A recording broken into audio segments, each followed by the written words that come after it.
Hey guys, I got lazy, so I decided to bring my phone in my bedroom and show you some of the things that I've been using in watercolors.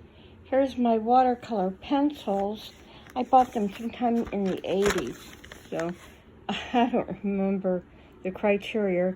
They had a good price and they're pretty good pencils, so I got a lot of them here. And these are my watercolor palettes.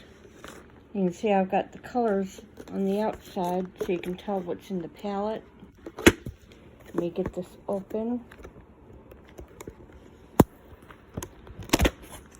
Sorry about that.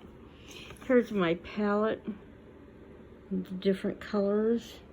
And this is what I call my multicolor palette. It's got browns, yellows, and reds with some black and green. This is my blue palette.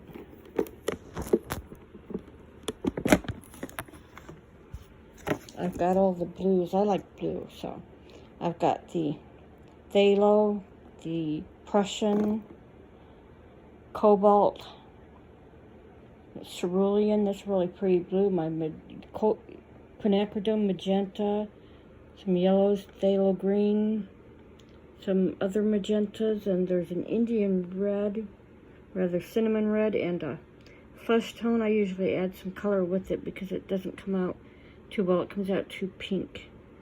And my palettes are made up of Winsor, Newton, Cotman, professional watercolor tubes.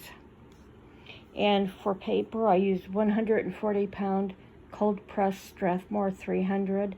I prefer that brand, but anyone that's good, it's got to be 140-pound weight and cold pressed.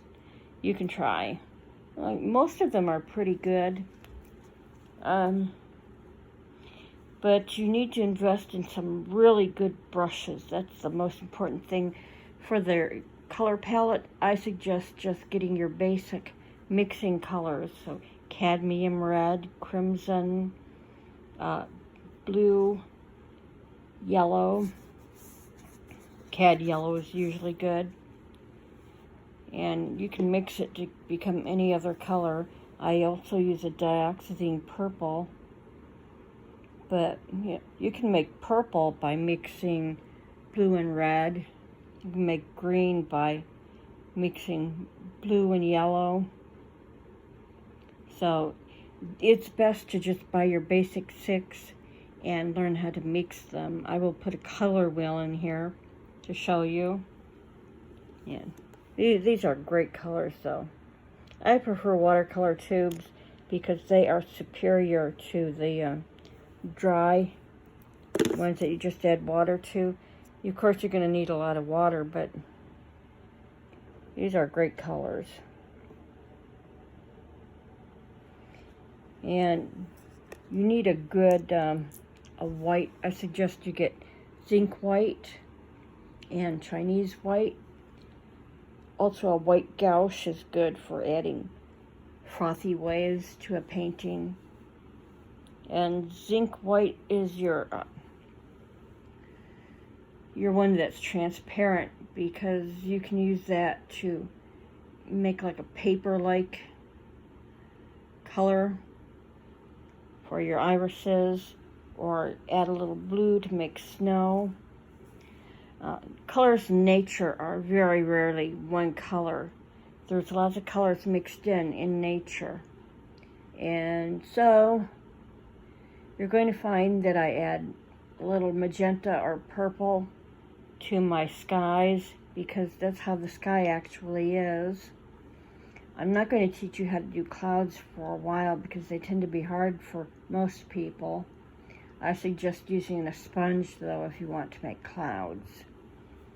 And you will learn that there's different color maturations. Like if you're doing the stippling of a flower, the inside is usually yellow with a little green mixed in.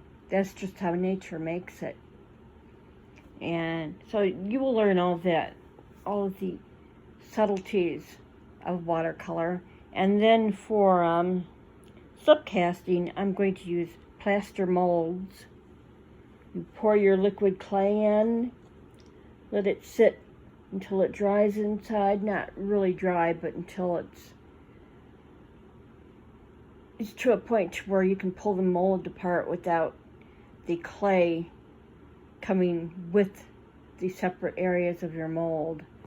You dry it to a certain point where you can remove it and then dry it on a rack before you fire it in a kiln.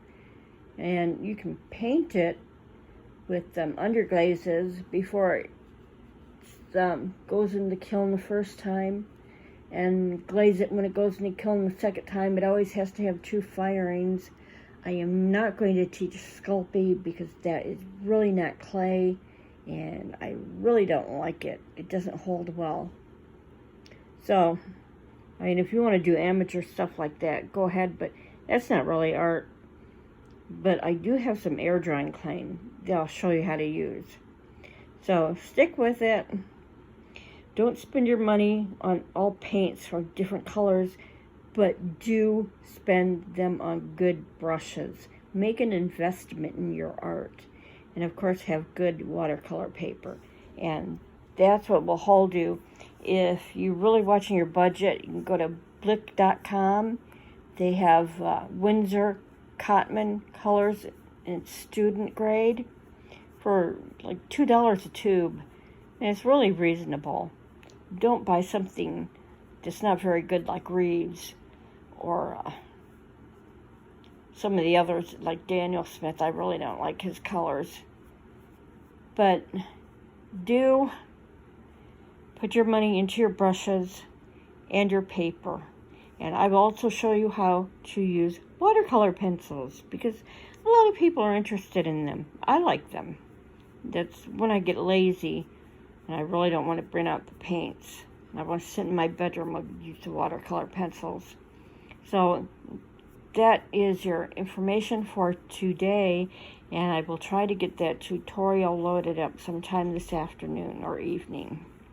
Thank you for being here.